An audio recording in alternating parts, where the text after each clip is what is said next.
Hello, good morning, everybody.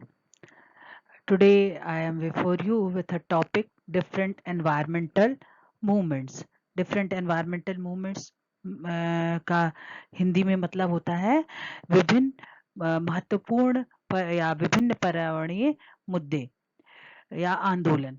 विभिन्न पर्यावरणीय आंदोलन के बारे में आज हम बात करेंगे। सो YouTube channel Rajni Classes. And today we will discuss on environmental movement, different environmental movements. Different environmental movements occur in India as well as all over the globe. What is environmental movement? पर्यावरण आंदोलन है क्या?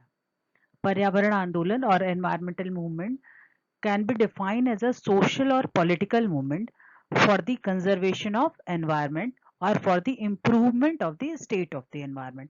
पर्यावरणीय आंदोलन वो किसी भी तरह का सामाजिक या राजनीतिक मूवमेंट है जिसमें हम पर्यावरण को बचाने के लिए या पर्यावरण को इम्प्रूव करने के बारे में बात करते हैं। और ये पर्यावरण का इम्प्रूवमेंट हमारा sustainable management of natural resources के लिए होता है।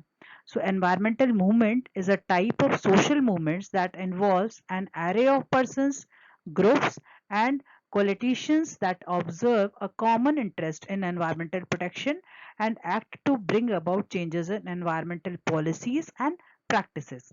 तो ये जो environmental movement है, पर्यावरणीय आंदोलन है, वो उस तरह का सामाजिक आंदोलन है जिसमें कई लोग मिलके या कई ग्रुप के लोग मिल करके जो भी एक एनवायरमेंटल प्रोटेक्शन के लिए या पर्यावरण को बचाने के लिए कॉमन इंटरेस्ट है उसके लिए एकजुट होते हैं और इस तरह से एकजुट होते हैं ताकि हम अपने पॉलिसीज में और प्रैक्टिसेस में चेंज लाएं और एनवायरनमेंट के रिसोर्सेज को सस्टेनेबल वे में यूज करें और एनवायरनमेंट को Christopher के according the environmental movements are conceived as broad network of people and organizations engaged in collective action in pursuit of environmental benefits. Environmental movements को इस तरह से भी समझा जा सकता है कि ये बहुत ही डाइवर्स और कॉम्प्लेक्स से होकर के ऑर्गेनाइजेशनल फॉर्म में भी हो सकता है, हाईली ऑर्गेनाइजेशनल फॉर्म में भी हो सकता है और इनफॉर्मल फॉर्म में भी हो सकता है। ये कुछ लोगों के द्वारा भी हो सकता है और कई लोगों के द्वारा भी हो सकता है। ये जो पर्यावरणीय आंदोलन है वो किसी एक सिंगल इशू को टारगेट करके भी हो सकता है और कई सारे एनवायरमेंटल इश्यूज को भी टारगेट करके किया जा सकता है। सो पर्यावरण आंदोलन या एनवायरमेंटल मूवमेंट एक इम्पॉर्टेंट एस्पेक्ट है पर्यावरण को। टाइम टू टाइम बहुत सारे ग्लोबल एनवायरमेंटल मूवमेंट्स भी हुए हैं पर हम इस स्लाइड में इंडियन एनवायरमेंटल मूवमेंट पे एम्फेसाइज करेंगे। और ग्लोबल एनवायरमेंटल मूवमेंट के बारे में हमने यहाँ पे कुछ पॉइंट्स लिखे हुए हैं। ये रेचल कार्सन सेंटर से लिया गया है। 14 मेजर ग्लोबल एनवायरमेंटल मूवमेंट्स के बारे में है जिनका डिटेल आप डिस्क्रिप्शन बॉक्स में देख सकते हैं, पीडीएफ फॉर्म में हमने दिया हुआ है। So the first global environmental movement is the founding of the Danish environmental movement NOAH. ये डेनमार्क में पहला environmental movement हुआ था। इसमें ग्रुप ऑफ स्टूडेंट्स जो डेनमार्क यूनिवर्सिटी के थे उन्होंने इस environmental movement की शुरुआत की थी और उन लोगों ने एक पोल्यूशन डे के नाम से जो है एक डे सेलिब्रेट किया था और वहाँ पर कई सारे टीचर्स को, रिसर्चर्स को और पॉलिटिशियन को बुला करके उन्होंने एक कमरे में या हॉल में बंद कर दिया था और वहाँ पे आर्टिफिशियल पोल्यूशन क्रिएट किया था और ये रियलाइज कराया था कि कितना उस पोल्यूशन के कारण एनवायरनमेंट को थ्रेट है और वो ही एक इनिशियल मूवमेंट था ग्लोबल एनवायरमेंटल मूवमेंट का part. Then next is the Nasty War 1972-72, the first victory of Buddhist Finnish environmental movement. Finland का ये नेस्टी वार एनवायरमेंटल मूवमेंट था। जो नेस्टी एक ऑयल रिफाइनरी कंपनी थी, इसने जो है अपने ऑयल रिफाइनरी को इस्टेब्लिश करने के लिए एक जूलॉजिकल स्टेशन के बगल में ऑयल रिफाइनरी को इंस्टॉल करने का बात शुरू किया था जिसके लिए लोकल लोगों ने बहुत प्रोटेस्ट किया और अल्टीमेटली फिनलैंड के जो वो लोकल लोग हैं उनकी विक्ट्री हुई थी और वो वहाँ स्टैब्लिश नहीं हो पाया था। सेम वे में the third was the mobilization against GMOs in Portugal Fourth one is the half a century of public participation to stop pollution in Alveola River from 1957 to today. And the next movement is the marching activist movement. This movement is for the nuclear protestant movement. And next is the bombs and biodiversity. ये bombs and biodiversity movements Australia में हुआ था.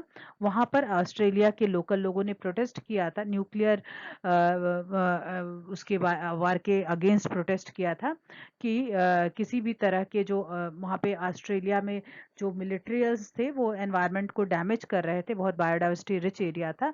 तब फिर धीरे धीरे वहाँ पे उनको मिलिट्री कैंप को हटाना पड़ा और वहाँ के बायोडाइवर्सिटी सेव हुई. Same next is the global environmental movement. Next global environmental movement is killing. Then next movement is for the saving of the world. Bird protection activists cooperating across border of supernatural protection. Then warrior of Rambos, Petra Kelly and the transitional routes of green policies, and the new watch on the Rhine, and the nature unites peace and conservation in the former death zone, the European green belt, and nuclear power. Say no thanks, the aftermath of Chernobyl in Italy, and the nuclear power referendum in 1987. So these are some global environmental movements that occur in history of environmental movements. Environmental movements in India. जो आपका पर्यावरणीय आंदोलन है भारत में, पर्यावरणीय आंदोलन, क्या कारण है भारत में पर्यावरणीय आंदोलन का? चार मुख्य कारण है इसके. कंट्रोल ओवर नेचुरल रिसोर्सेज, ताकि हम अपने नेचुरल रिसोर्सेज का सतत रूप में प्रयोग करें और अपने नेचुरल रिसोर्सेज को बचाए रखें. Second thing is the false development policies of the government, ताकि जो गवर्नमेंट की फॉल्स पॉलिसीज हैं या सेल्फिश पॉलिसीज है उन पे कंट्रोल किया जाए. Socio economic reason is the third thing for the environmental movement in India. Next is the environmental degradation or destruction. Environmental degradation और destruction से बचाने के लिए, environment को degradation और destruction से बचाने के लिए भी environmental movements हुए इंडिया में समय समय पर. और spread of environmental awareness and media, और environmental awareness को भी करने के लिए जो है पर्यावरणीय आंदोलन हुए. ये पर्यावरणीय आंदोलन जो है वो कई तरह आंदोलन जो हो सकते हैं, जल के लिए पर्यावरणीय आंदोलन हो सकते हैं. ये पर्यावरणीय आंदोलन जो है भूमि बचाने के लिए हो सकते हैं. ये पर्यावरणीय आंदोलन जो है वो मिट्टी की उर्वरा शक्ति को बचाने के लिए हो सकते हैं. तो अलग अलग तरह के एनवायरमेंटल मूवमेंट या पर्यावरण आंदोलन जो है वो भारत में हुए. कुछ इम्पोर्टेंट पर्यावरणीय आंदोलन है. बिश्नोई मूवमेंट जो कि करीब 70s में हुआ था, save sacred trees from being cut down. Then next is the sticking to a cause, that is the Chipko movement. Chipko movement 1973 में हुआ था. Then sound of the nature, Silent Valley project ये 1978 में हुआ था. और अगला जो है वो जंगल बचाओ आंदोलन, वो 1980s में हुआ था. नेक्स्ट पर्यावरण आंदोलन है डेवलपमेंट अल्टरनेटिव्स जो 1983 में हुआ था. और नर्मदा बचाओ आंदोलन 1985 में हुआ था. Then there is a adverting disaster in 1985. अब हम एक एक करके इन पर्यावरणीय आंदोलनों को या एनवायरमेंटल मूवमेंट्स को discuss. First one is the Bishnoi movement 1970s में हुआ था. खेजरी में, मेवाड़ रीजन में जो खेजरी के पेड़ हैं इनको बचाने के लिए पर्यावरण मूवमेंट हुआ था, ये बिश्नोई मूवमेंट. और जो बिश्नोई समाज के लोग हैं और उन्होंने इसको बचाने के लिए आगे आए थे, और इसकी जो लीडर थी वो अमृता देवी थी. Next is the Chipko movement. बहुत ही प्रसिद्ध ये मूवमेंट है चिपको मूवमेंट. करीब 1973 में ये चिपको मूवमेंट हुआ था. चिपको मूवमेंट या चिपको आंदोलन मूलतः उत्तराखंड के वनों को सुरक्षित करने के लिए 1973 में हुआ था. और इसमें लोगों ने वनों को आलिंगन कर लिया था, यानी लोगों ने वनों के पेड़ों को पकड़ लिया था अपने पेड़ों के प्रति, पर्यावरण के प्रति लव को दिखाने के लिए.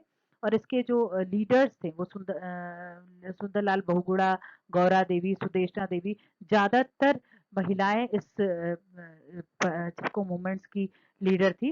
जो चिपको मूवमेंट के पीछे मेन एम था या ऑब्जेक्टिव था to protect tree on the Himalayan slope from the excess of contractors of the forest. Himalayan range के पेड़ों को बचाना, क्योंकि ये पेड़ इरोजन कंट्रोल, सॉइल के इरोजन को कंट्रोल करती हैं, बारिश कराने में हेल्प करती हैं, प्योर एयर को प्रोवाइड कराने में हेल्प करती हैं। तो सुंदरलाल बहुगुणा ने इन सारी चीजों को विलेजर्स को समझाया और उन लोगों ने भी इनका साथ दिया और इस तरह से ये चिपको आंदोलन जो है वो हुआ 1973 में। है आपका चिपको आंदोलन के बाद से है silent valley movement. Silent valley movement जो है वो 1978 में हुआ।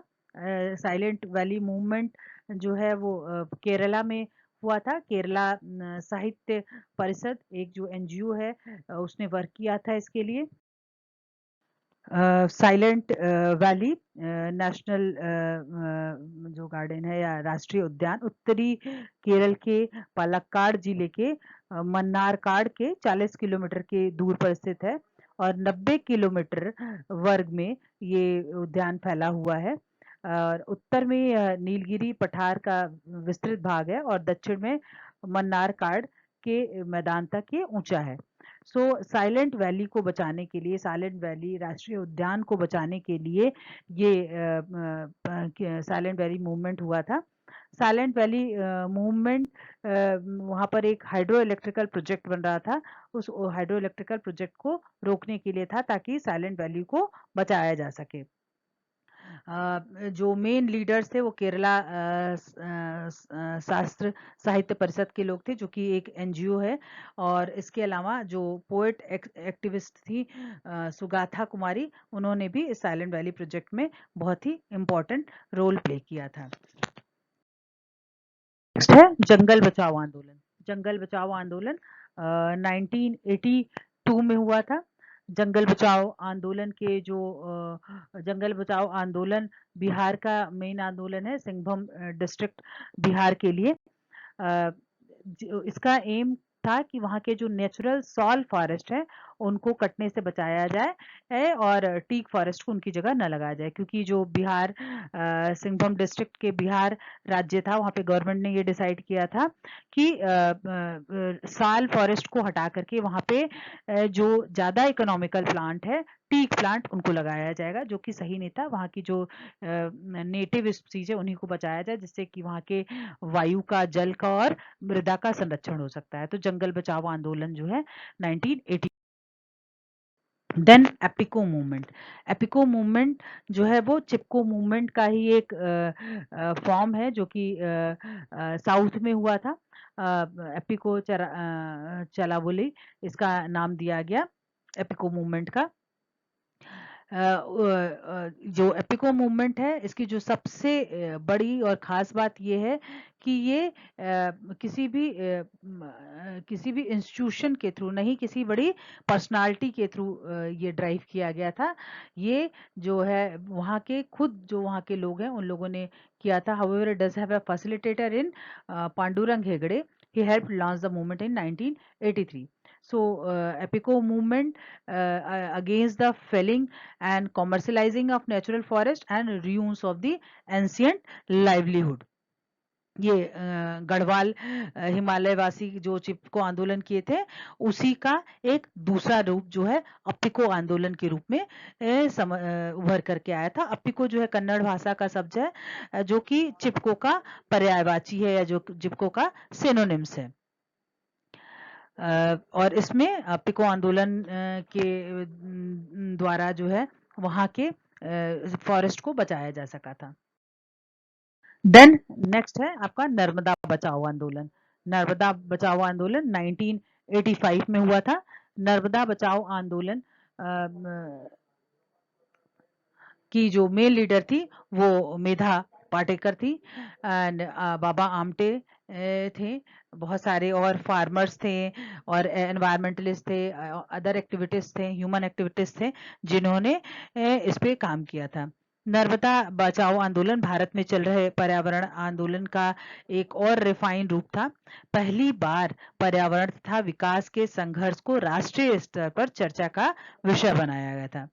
नर्मदा नदी पर सरदार सरोवर बांध परियोजना का उद्घाटन करीब 1961 में पंडित जवाहरलाल नेहरू ने किया था, जो कि 3 राज्य गुजरात, मध्य प्रदेश और राजस्थान के मध्य एक उपयुक्त जल वितरण यानी कि जो वाटर डिस्ट्रीब्यूशन है उसके तहत ये नीति बनाई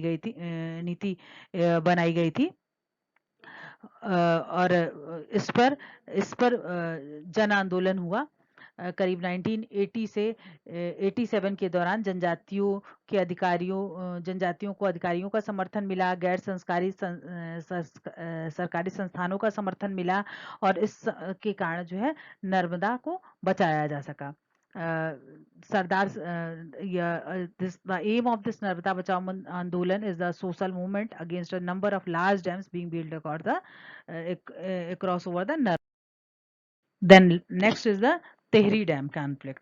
Tehri Dam conflict 1990 में हुआ था। Bhagirathi river near Tehri dam in Uttarakhand. Tehri बांध उत्तराखंड के गढ़वाल क्षेत्र में भागीरथी और भिलंगाना नदी पर बनने वाले एशिया का सबसे बड़ा व विश्व का 5वां सबसे ऊंचा बांध है। इस बांध का मुख्य उद्देश्य जल संसाधनों का बेहतर इस्तेमाल करना था। टेहरी बांध परियोजना जो है इसके कारण कन्फ्लिक्ट हुआ एंड द एम इसके पीछे लक्ष्य था the protest was against the displacement of the town inhabitants and environmental consequences of the weak ecosystem. जो वहाँ के लोकल लोग थे उनको वहाँ से डिस्प्लेस किया जा रहा था और टेहरी बांध बनाने के कारण जो वहाँ का इकोसिस्टम था वो कमजोर हो जाता। इसको लेकर के वहाँ पे एक्टिविटी की गई और वहाँ पे प्रोटेस्ट निकाला गया। टेहरी डैम जो है नेशनल अटेंशन का विषय रहा 1980 से 1990 तक में और जो मेन इसके ऑब्जेक्शंस थे वो थे seismic sensitivity of the region, submergence of the forest area along the Tehri town और सारे जो पर्यावरण से रिलेटेड मुद्दे थे वो इसके मेन मुद्दे थे। Despite the supports from the other prominent leader like Sundarlal Bahuguda, the movement has failed to gather enough popular support at national as well as international. So these are some important environmental movements that occur in India. So thank you. Hopefully this will be helpful in your examination. Thank you. Kindly like and subscribe my channel and press bell button for new notification. Thank you.